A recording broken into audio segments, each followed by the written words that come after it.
بسم الله الرحمن الرحيم وبه نستعين وصلى اللهم وبارك على نبينا محمد وعلى آله وصحبه وبارك وسلم تسليما كثيرا أما بعد فإن أصدق الحديث كتاب الله وخير الهدي هدي محمد صلى الله عليه وسلم وشر الأمور محدثاتها وكل محدثة بدعة وكل بدعة ضلالة وكل ضلالة في النار. We praise Allah subhanahu wa ta'ala, we seek His aid, we seek His assistance. Whomsoever Allah Azza wa Jal guides, none can misguide. And whomsoever Allah Azza wa Jal misguides, none can guide. I bear witness that none is right to be worshipped except Allah subhanahu wa ta'ala alone without any partner, and I testify that Rasulullah alayhi salatu wasalam is His final prophet and messenger. Bi-idhnillah, ayyuha al-ikhwa, respected brothers and elders in al-Islam. Tonight we'll be discussing an issue which distinguishes the people of the Sunnah from the people of innovation. And as we know, the topic which we'll be discussing tonight, it is ta'atu li wali al-amri al-Muslim, is that we believe that one must hear and obey the Muslim ruler. And this is a salient feature of the people of the Sunnah. And this distinguishes the people of the Sunnah from the people of innovation. It was said to Sahal ibn Abdullah, متى يعلم الرجل أنه على السنة والجماعة. It was said to Sahal ibn Abdullah, when is it known that a person is considered to be from the people of the Sunnah and Jama'ah? Meaning, what are the features that distinguish a person who is upon the Sunnah and identifies as being a person who is upon the methodology of al-Sunnah wal Jama'ah? He said, إذا عرف من نفسه عشر خصال. He says, when he sees within himself 10 traits and 10 characteristics. And so each and every single Muslim must judge him by way of what is mentioned here. Because these traits is that which define a person of the Sunnah from a person of innovation. And the first of these traits is, he said, لا يترك الجماعة, is that the person doesn't break off from the main body of the Muslims. And as we know, the Jama'ah, the congregation, are those Muslims who are upon the truth. And even if the person finds himself alone upon the truth, then the Jama'ah is those who are upon the haqq. And the Jama'ah is not necessarily majority of the Muslims, but rather the Jama'ah is defined by the truth. And so whoever finds himself upon the truth, he is with the Jama'ah. He doesn't break himself off from the Jama'ah. Number 2, لا يسب أصحاب النبي, that he doesn't curse the companions of the Prophet ﷺ. And this we discussed in last week's lesson. That from the features of Ahl-Sunnah wal Jama'ah is that we revere and we honor the Sahaba radiyallahu ta'ala anhum jami'an. The third trait is, he says, لا يخرج على هذه الأمة بسيف. He mentioned that he does not rebel against the authorities of this ummah by way of the sword. And so this means that we don't take up arms against the Muslims and the Muslim rulers. And this is what we will discuss this evening, inshallah. The fourth trait is, he said, لا يكذب بالقدر, is that he doesn't deny Qadr. As we mentioned, from amongst the first matters Imam Ahmad listed, which distinguishes the people of the Sunnah, is that they affirm the concept of the divine pre-decree. Number 5, لا يشك في الإيمان, that they don't have any doubt with regards to Iman. And we discussed Iman last week as well, that Iman is both statement and action. It increases and it decreases. Number 6, لا يماري في الدين, is that they don't dispute and argument with regards to matters of the religion. And this is also what Imam Ahmad listed in this book.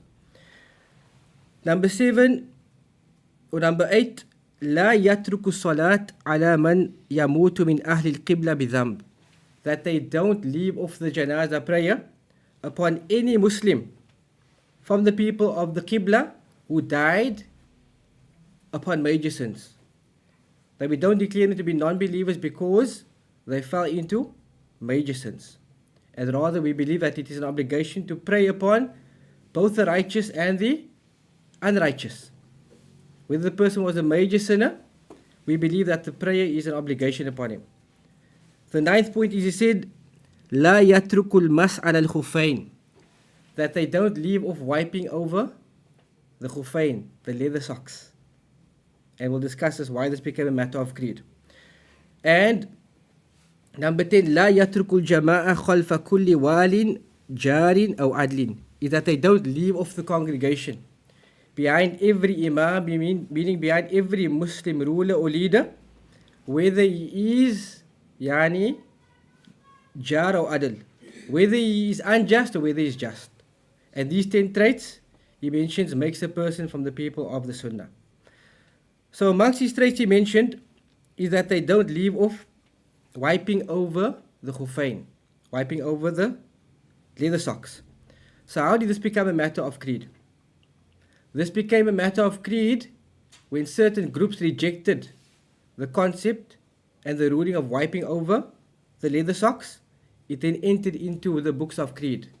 Why? To clarify that this is the established sunnah. And whosoever rejects it has rejected a sunnah. And if you reject the sunnah which is established, then this is a major crime. Because you're rejecting something which has come from Allah Azza wa Jal and His Messenger. And so for this reason you'll find the early works of Aqidah mention this as a point of creed.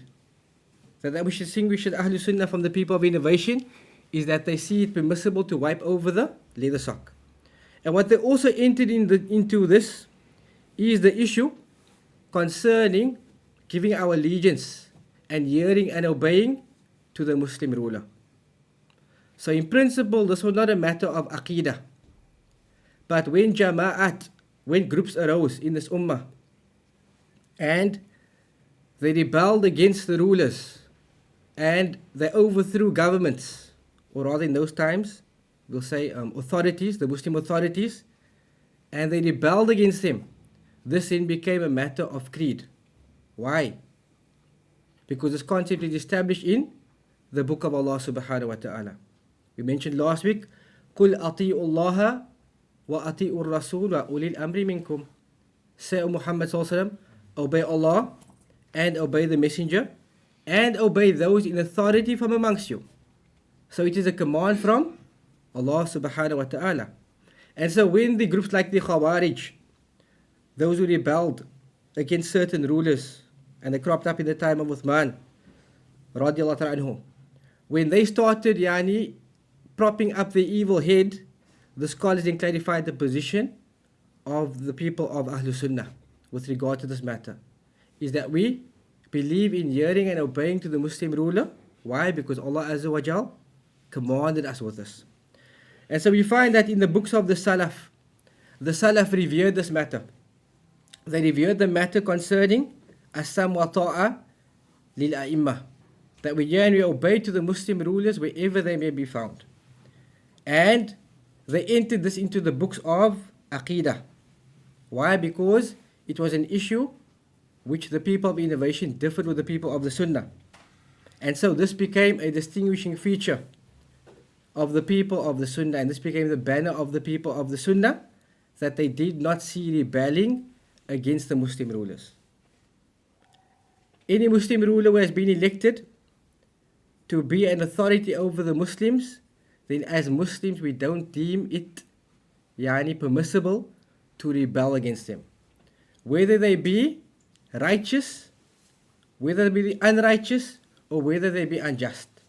As long as they are Muslim, we believe in the words of the Prophet ﷺ when he said, as-sam wa ta'ah. He said, hear and obey. So Imam Ahmad rahimahullah ta'ala in Uṣūl Sunnah, he opened up this discussion and he says, وَالسَّمْءُ وَالطَّاعَ لِلْأَئِمَّةِ وَأَمِيرُ الْمُؤْمِنِينَ الْبَرُّ وَالْفَاجِرُ وَمَنْ وَلِيَ الْخِلَافَةَ فَاجْتَمَعَ النَّاسُ عَلَيْهِ وَرَضُوا بِهِ وَمَنْ غَلَبَهُمْ بِالسَّيْفِ حَتَّى صَارَ خَلِيفَةً سُمِيَ أَمِيرَ الْمُؤْمِنِينَ. He says that we believe that you must hear and obey to the Muslim leaders and to the Amir al-Mu'mineen, to the commander of the faithful. And the first to hold this title of the commander of the faithful was who? Was Umar ibn al-Khattab radiallahu ta'ala anhu. And he mentioned explicitly al-barr wal-fajir, whether they are righteous or whether they are sinful. And he says, from amongst those who came into power with the Khilafah, and with respect to whom the people have agreed and united themselves and are pleased with. And so there are different ways how a person becomes a ruler that will be discussed. He mentions two ways here. And that is, whoever came into power with khilafah, or whosoever the people have agreed upon his authority over them, over the Muslims, then that is a legitimate way of becoming a ruler and an imam. And he says that also hearing and obeying the one who fought against the people with the sword. And this is the third way that khilafah is established. Even if a Muslim rebelled against another Muslim ruler and he overthrew him by way of force, then we believe that you must give obedience to the one who toppled the other ruler. And we'll see the evidences for this. Until he became the Khalifa and was named Amirul Mu'mineen. So here the Imam rahimahullah ta'ala, he opened the discussion with regards to hearing and obeying to the Muslim rulers and those who have been placed in authority over the believers. Whether he is the Khalifa, right, whether he is the Khalifa, and whether he is chosen by those who have authority in a land. And this doesn't mean intikhabat, this doesn't mean elections. But the people in authority can be the tribesmen and the people of authority in a particular land. And they give their allegiance to the ruler, then this person becomes the Khalifa. And this occurred in the time of Abu Bakr, that he was elected by the people of authority.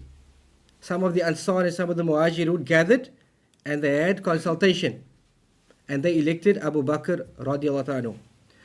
Or if the person is selected by basically succession or by being appointed by a previous Khalifa. And this occurred with Umar ibn Khattab. Umar ibn Khattab radiallahu anhu was elected by who? By Abu Bakr. And the Muslims were pleased with his authority and he then became the Khalifa. The third way a person comes into power is if he is selected by people of consultation. If he is selected by the people of consultation, and this occurred with regards to Amirul Mu'mineen, Uthman ibn Affan radiallahu ta'ala anhu. Because Umar ibn Khattab appointed 6 of the companions to consult amongst themselves and decide who would become the Khalifa. And they decided that Uthman radiallahu ta'ala anhu became the leader. And this was accepted amongst the Muslims. And the final way a person becomes a Khalifa is if the Muslims have agreement upon a particular leader, this person then becomes the leader and the authority.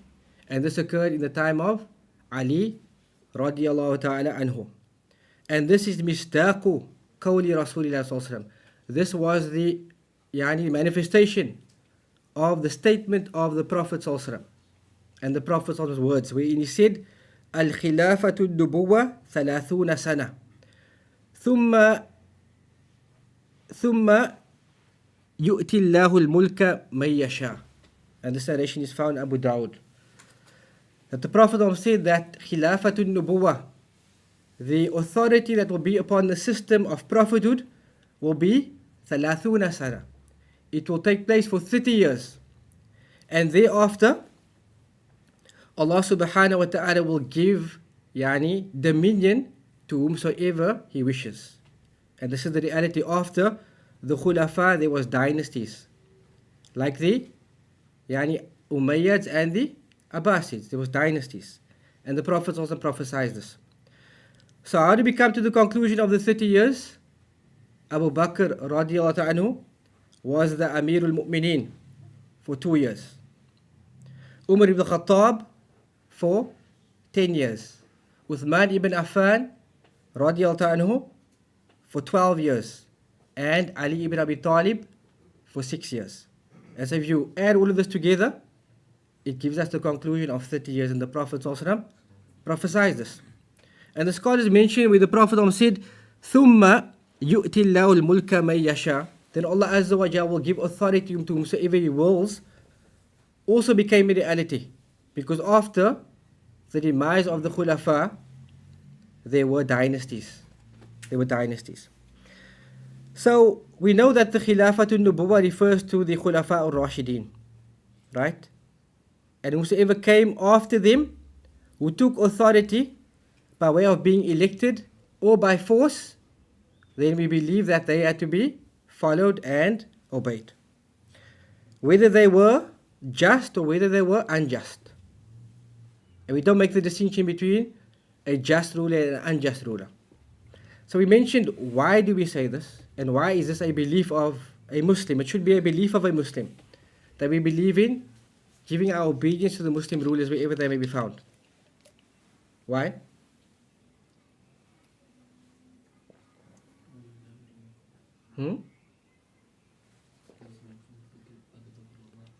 Because it's mentioned in the Qur'an and the Sunnah. And there are many evidences for this. Firstly, Allah Azza wa Jalla says, يَا أَيُّهَا الَّذِينَ آمَنُوا أَطِيعُوا اللَّهَ وَأَطِيعُوا الرَّسُولَ وَأُولِي الْأَمْرِ مِنْكُمْ. Allah says, obey Allah and obey the messenger and obey those in authority from amongst you. So firstly, complete obedience is given to Allah Azza wa Jalla. Allah said, أَطِيعُوا اللَّهَ. Give obedience to Allah, complete obedience. Likewise to Rasulullah Sallallahu Alaihi Wasallam, Allah said, وَأَطِيعُوا الرَّسُولَ. And also give complete obedience to the Prophet Sallallahu Alaihi Wasallam. And in this there is a fa'idah, a benefit. That any scholar who comes after Rasulullah Sallallahu Alaihi Wasallam, there can be no complete obedience towards him with regards to what he declares halal and haram. So this basically dispels the notion of at-taqleed, of blind following a particular imam and a particular madhab without knowing the evidences. Because complete obedience is not given to those in authority from amongst you. وَأُولِي الْأَمْرِ مِنْكُمْ. Those in authority from amongst you, some scholars said, it firstly refers to the umara and the hukam, the rulers and the leaders, as well as the a'imma, meaning the knowledgeable people from the ummah. So obedience to them is only in conformity to obedience to Allah and His Messenger Sallallahu Alaihi Wasallam. Whatever conforms to their obedience, we adhere to it. And whatever does not, we don't conform to it. Another evidence, the Prophet said, أُوصِيكُم بِتَقْوَى اللَّهِ وَالسَّمْعِ وَالطَّاعَةِ وَإِن تَأَمَّرَ عَلَيْكُمْ عَبْدٌ. The Prophet said that I advise you with the taqwa of Allah. I advise you with the fear of Allah Azza wa Jal. وَالسَّمْعِ وَالطَّاعَةِ. And I command you to hear and obey. وَإِن تَأَمَّرَ عَلَيْكُمْ عَبْدٌ. Even if a slave is put as an authority and a leader over you. The Prophet also commanded with hearing and obeying. So the Prophet is giving an extreme example.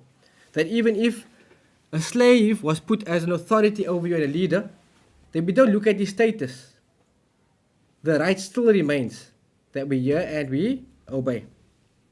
Just like the Prophet said in another narration, Man ata'ani faqad ata' Allah, wa man asani faqad asa Allah, wa man ata' al-amira faqad ata'ani, wa man asa al-amir faqad asani. The Prophet said that whomsoever obeys me has indeed obeyed Allah, and whomsoever disobeys me has disobeyed Allah, and whomsoever obeys the amir, the leader, then certainly he has obeyed me, and whosoever disobeys the amir has disobeyed me. And so the scholars say that this is, all these narrations, it is makhifa. It should instill fear within the Muslim with regards to how you approach this matter of the rulers. Because there's so many evidences that speak about the obligation of hearing and obeying. Just like the Prophet said, أَطِيعُهُمْ مَا قَامُوا فِيكُمُ الصَّلَاةِ. That you should obey them for as long as they establish the prayer. As long as they establish the prayer amongst you, you must hear and you must obey. Just like the Prophet said, عَلَى الْمَرْءِ الْمُسْلِمِ السَّمْعُ وَالطَّاعَةُ فِي مَا أَحَبَّ وَكَرِهَ. The Prophet said that upon a Muslim is to hear and obey with regards to those matters which he loves and with regards to matters which he detests. Just like he said, Sallallahu Alaihi Wasallam, تَسْمَعُ وَتُطِيعُ. للأمير وإن جلد ظهرك وأخذ مالك. The Prophet said that hear and obey the Amir, the Muslim authority, even if julida dhahrak, even if he whips you and he takes your wealth unjustly. The Prophet also said, hear and obey. And so these words become difficult for some individuals to hear. Because when people call towards this type of concept, and we said we call towards it, why? Because it is established in the Book of Allah, established in the Sunnah of the Prophet ﷺ, and it was also established by the Sahaba. Then people say, no, they are only quoting these ahadith to cement the throne of these oppressors, wa na'udhu billah, and to appease the rulers. They're only doing this for that reason. But we do this because Allah and His Messenger, alayhi salatu wasalam, commanded with us, as we can see in all of these narrations. So of course, this obedience that we are speaking about, it is restricted to showing obedience to the Muslim ruler with regards to obedience to Allah Azza wa Jal and His Messenger. We said the verse is explicit. قُلْ أَطِيعُوا اللَّهَ وَأَطِيعُوا الرَّسُولَ. Complete obedience to Allah and complete obedience to the Messenger. وَأُولِي الْأَمْرِ مِنْكُمْ. And those in authority from amongst you. If their obedience is in conformity with that which Allah and His Messenger commanded. So, if the Amir commands you with sin and transgression, then there's la sam wa la ta'a, and this is the general rule. Each and every single person who has an authority over us, then we must obey the authority. Right? For example, the father is the head of the household. And if he commands you as a child with something which is obedience, you must conform. But if he commands you with something which is disobedience, there's no obedience with regards to that. So your father sends you to the shop as a young person, go buy me a packet of cigarettes. Must you obey? You mustn't obey. Right? Take the hiding rather. Okay. So only with regards to obedience do we follow commands. The Prophet said, لا طاعة لمخلوق في معصية الخالق. That there is no obedience to the creation at the expense of disobedience to the Creator. And this is a general rule that we apply. Likewise with regards to the ruler. If the ruler commands you with vice and transgression, it is not binding upon us to conform. But we also don't make this vice and transgression which the Amir is upon, we don't make this a reason to rebel against him. Because we still believe in hearing and obeying. And that issue we'll get to inshallah. So, here we have a question and we answered the question already.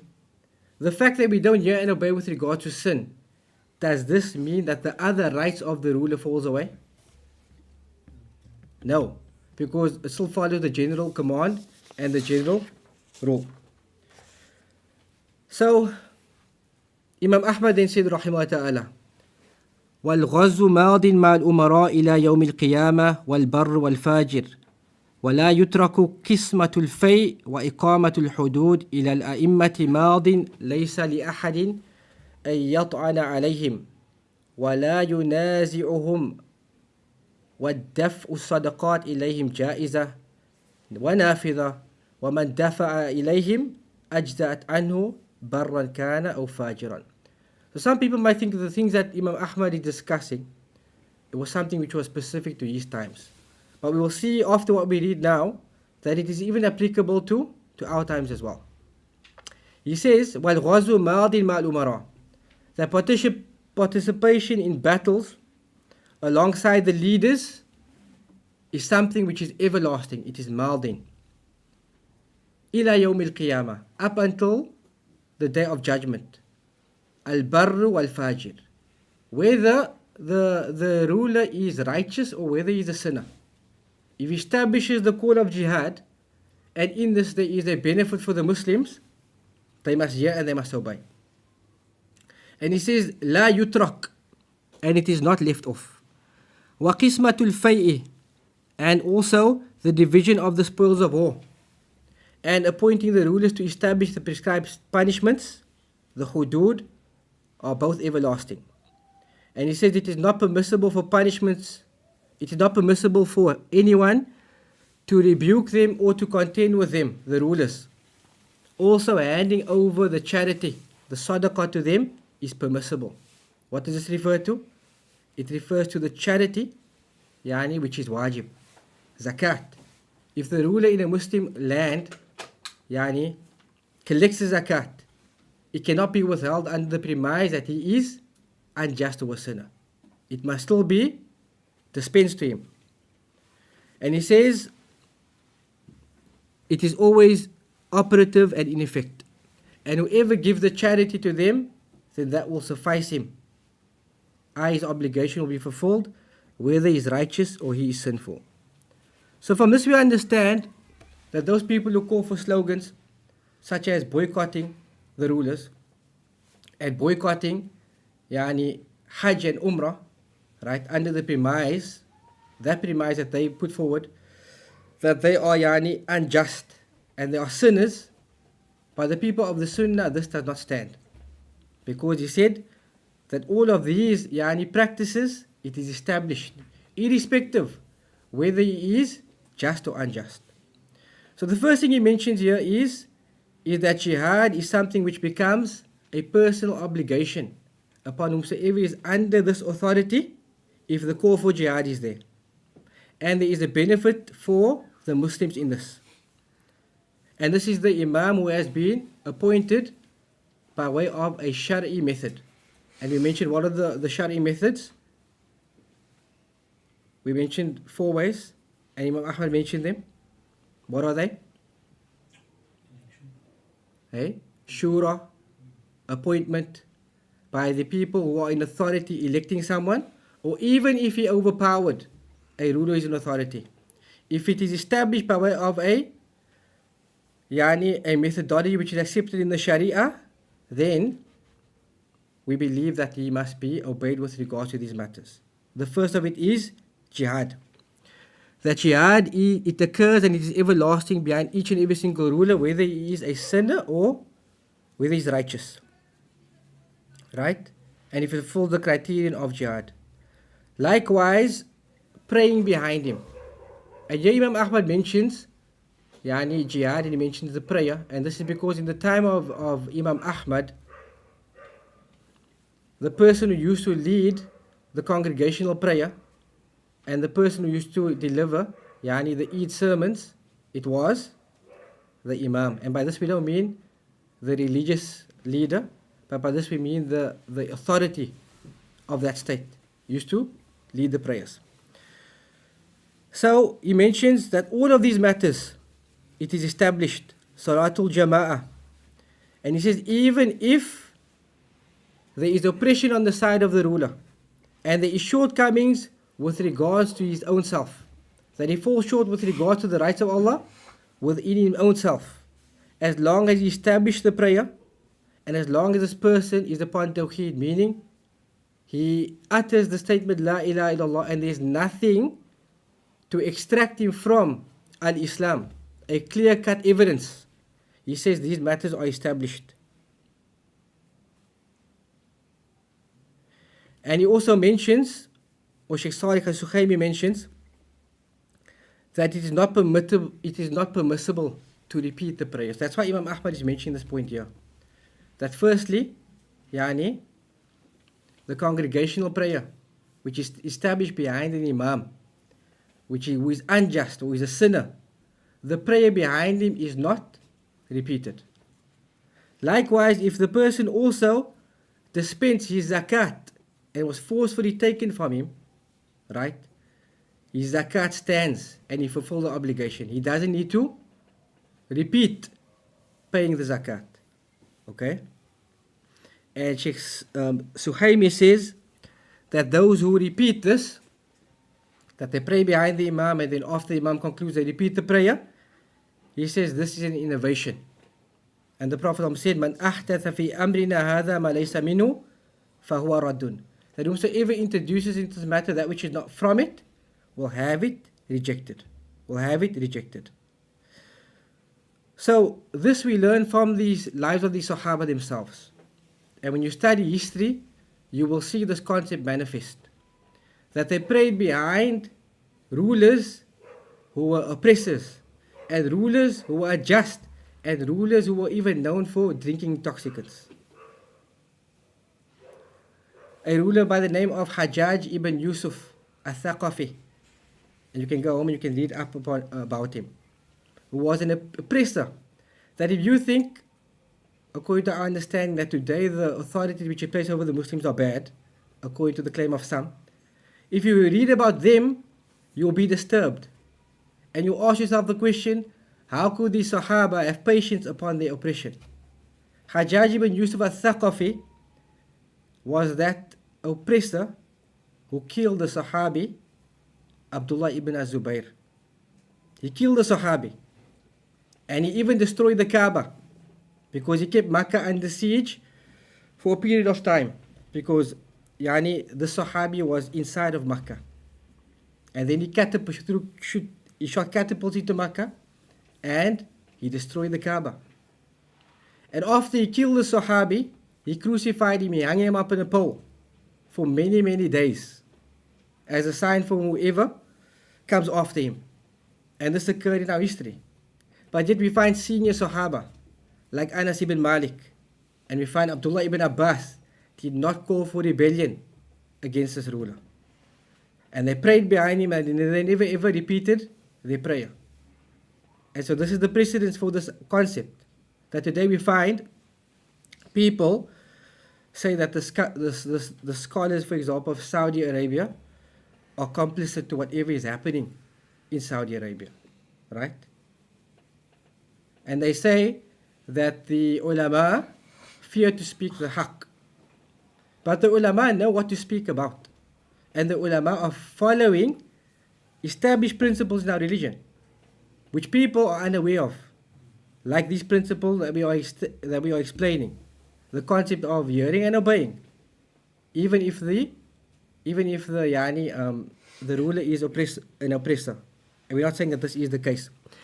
So he said, that al-ghazu madin mal umara, that all of these matters, it is everlasting behind the rulers wherever they are found.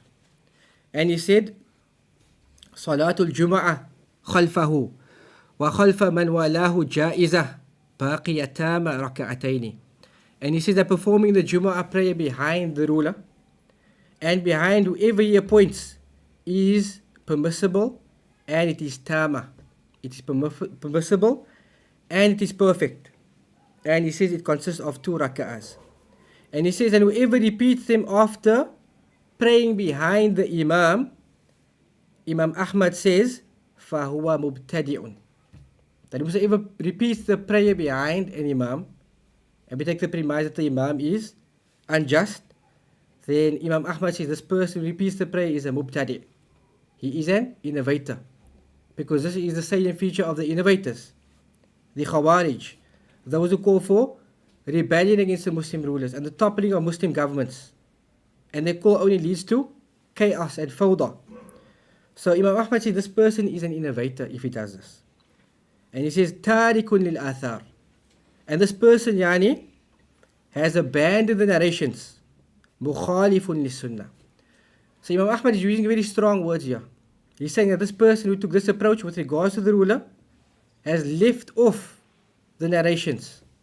And we listed some of the narrations. And there are many others that speak about this concept. And he says, Mukhalifun lis sunnah. And this person has opposed the sunnah. Because the Prophet ﷺ gave us the commandment. What is the commandment? Usikum bi taqwa wa sam wa ta'a. I advise you with the taqwa of Allah, and I advise you to hear and obey. And other narration, even if he strikes your back, and he whips you, and he takes your wealth. The Prophet advises us to hear and obey. Mukhalifun li sunnah. Laysa lahu min fadli al-jum'ati shay. So the person who prayed Jum'ah from overs, after he prayed behind the Imam, Imam Ahmad said that he gets no virtue of the Jum'ah. إِذَا لَمْ يَرَ الصَّلَاةِ خَلْفَ الْأَئِمَّةِ مَنْ كَانَ.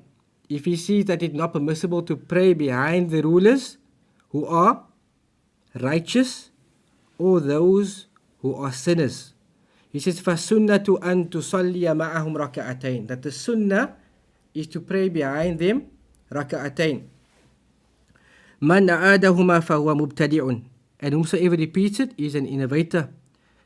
وَيَدِينُ بِأَنَّهَا تَامَتْ.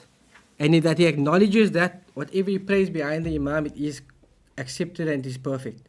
لَا يَكُنْ فِي صَدْرِكَ مِنْ ذَلِكَ شَكٍّ.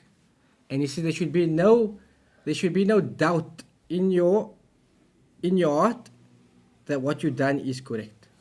So Imam Ahmad rahimahullah ta'ala, he makes it very clear the position of al-Sunnah wal Jamā with regards to praying, establishing jihad, and even hajj behind the rulers who are oppressors, if we take that opinion, right? So from this we understand that today we find calls from certain individuals who call for the boycotting of Umrah and Hajj under the premise, false premise at times, that the rulers are oppressors and that they are aiding,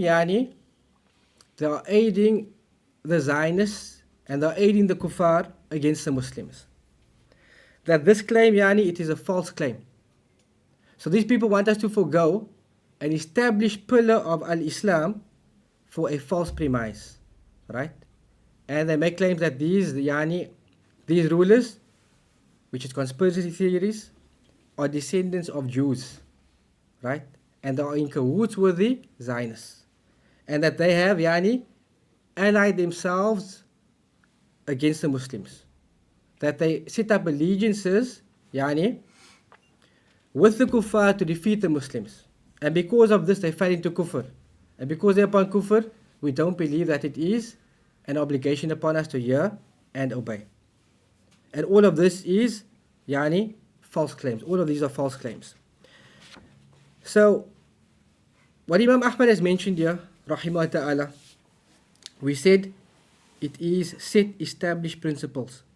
And if we study the lives of the Sahaba, we said we will find that they had patience upon the rulers who were oppressors. And they never ever called for rebellion.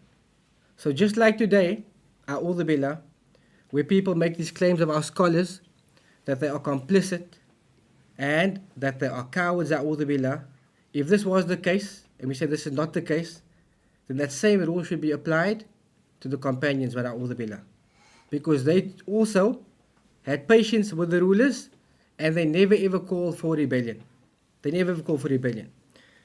So Imam Ahmad said, وَمَنْ خَرَجَ عَلَى إِمَامٍ مِنْ أَئِمَّةِ الْمُسْلِمِينَ وَقَدْ كَانَ النَّاسِ اجْتَمَعُوا عَلَيْهِ وَأَقَرُّوا لَهُ بِالْخِلَافَةِ بأي وجه كان بالرضا أو بالغلبة فقد شق هذا الخارج أصل المسلمين.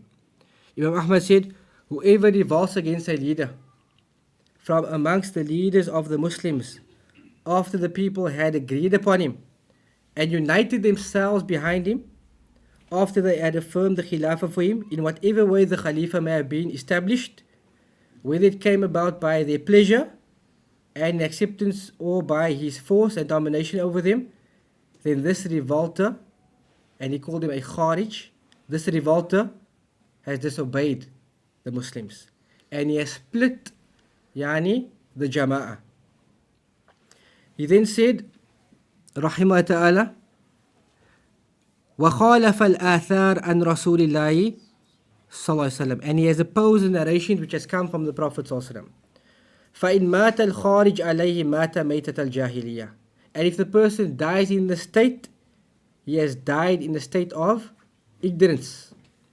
And he says, the killing of the one in power is not lawful, and it is not permissible for anyone amongst the people to revolt against him. Whoever does this is an innovator who is upon other than the Sunnah and the correct path. So, rebelling against the ruler, this is from the salient traits of which group? Because in the class we mentioned many groups. It is from the salient features of the Khawarij.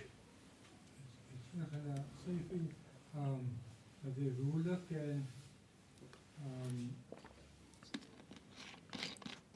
take action against the people if they rebel? We're going to get to that point, inshallah. Aye. We'll get to that point.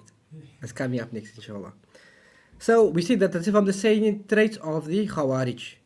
But today, perhaps you will not find a group who takes the title of being Khawarij, but they still have salient features of their methodology. And one of the salient features of the methodology is that they call for rebellion against the Muslim rulers. That we find certain individuals who call for this. And they call for revolting against the Muslim authorities on the grounds that they are sinners and so on. So this shubha, which they bring up, we've already clarified in detail. That which Imam Ahmad has mentioned, that we don't deem it fit to rebel against any of the Muslim rulers. Right? So, whoever falls into these matters, that they call for rebellion, whether they don't do it physically, but if they call for it, then they are considered to be innovators. Right? And by way of this, they have split. They have split the Jamā. They split the body of Muslims. And so, it's very important for us to give due diligence to these matters. Right? And to oppose those who oppose this methodology. And to look at what Imam Ahmad has mentioned in statement here. All these points he mentioned, it's important for a Muslim to comprehend this and then also to implement it. Because whosoever does this, they have split the body of the Muslims. And the Prophet ﷺ, he advised us with the Jamā. He advised us to cling to the Jamā. The Prophet said, "Alaykum bil Jamā fa inna yad Allahi ala Jamā." The Prophet said that upon you is to adhere to the body of Muslims. For indeed, the hand of Allah Azza wa Jal is with the congregation. So if the people have accepted an authority and they've taken him as authority over them, then any person who calls for rebellion against the authority has split the unity of the Muslims. Right? They split the unity of the Muslims. And for this reason, Hudhayfah, when he mentioned to the Prophet ﷺ some of the dissension and some of the differing of the people, and the Prophet also mentioned to him that which will occur. Hudhayfah ibn al-Yaman, who was the secret keeper of Rasulullah ﷺ, the one who was entrusted by Rasulullah ﷺ with certain secrets of the Prophet ﷺ. Hudhayfah ibn al-Yaman was that Sahabi who knew the names of the Munafiqeen, and the Prophet ﷺ entrusted him with this, and he never disclosed this to anyone. And he asked the Prophet ﷺ regarding many of the fitan which will occur. And so the Prophet ﷺ, when he mentioned that people would differ, and there would be this dissension which we find today in the Ummah and during all centuries, he asked the question, فَمَا تَأْمُرُنِي إِن أَدْرَكَنِي ذَلِكَ. He said, well, what do you command me if I find myself in that time, where this fitan, where this trials and tribulation take place? The Prophet said, فَالْزَمْ جَمَاعَةَ الْمُسْلِمِينَ. The Prophet said, hold fast to the body of Muslims. وَإِمَامَهُمْ. And hold fast to their Imam, their ruler. And he said, فَإِنْ لَمْ يَكُنْ لَهُمْ جَمَاعَةً وَلَا الْإِمَامِ فَأْتَزِلْ تِلْكَ الْفِرَقِ كُلِّهَا. And he said that if at that time there is no congregation and there is no Imam over the Muslims, the Prophet advised him to leave off all of these splinter groups.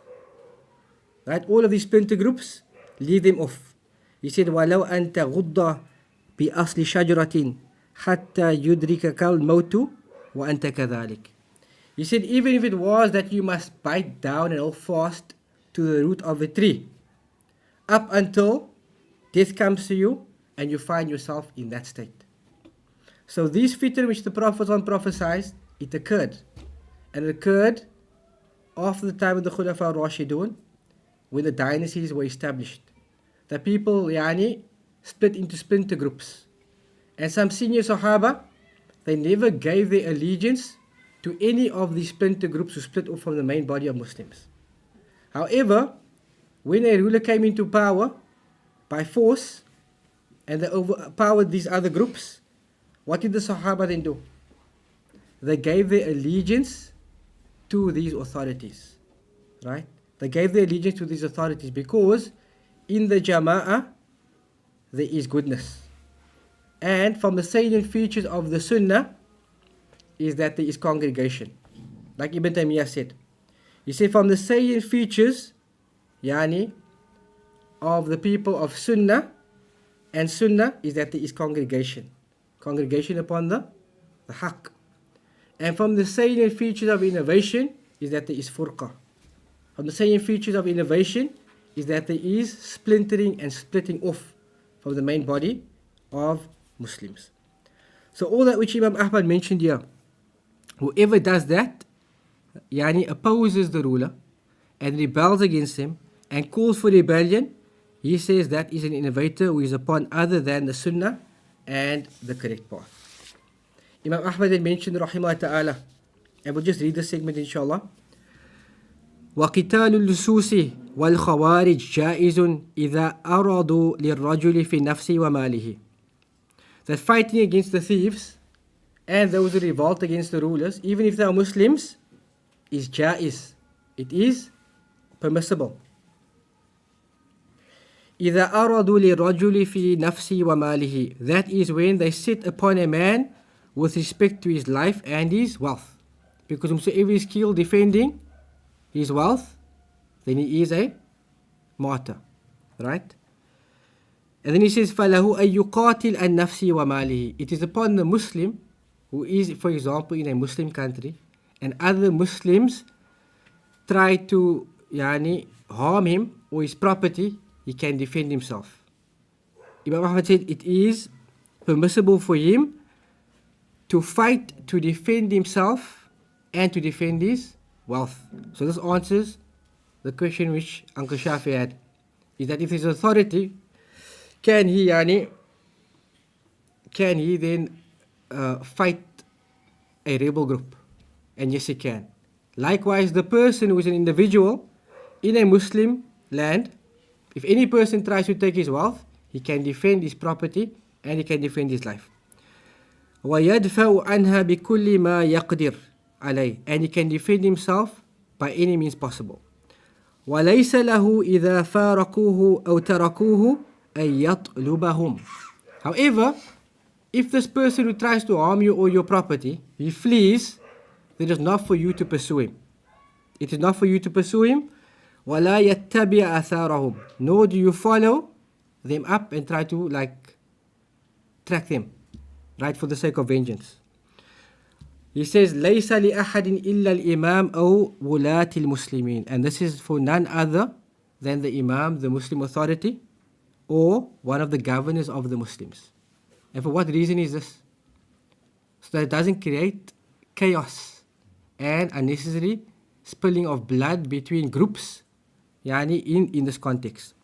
He says, إِنَّمَا لَهُ أَن يَدْفَعَ عَنْ نَفْسِهِ فِي مَقَامِ ذَلِكَ. But rather it is upon him to defend himself in the situation.